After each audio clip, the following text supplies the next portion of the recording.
All right, guys, here's the deal. This is a little, I think it's a DR50, Baja Motors DR50. I just rebuilt the motor, and I thought I had it all in there, but I still have this annoying buzz coming out of the engine. And check this out.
So there you go.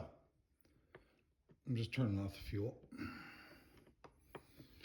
So there you go. I don't know what that buzz is. I've rebuilt this engine 3 times now.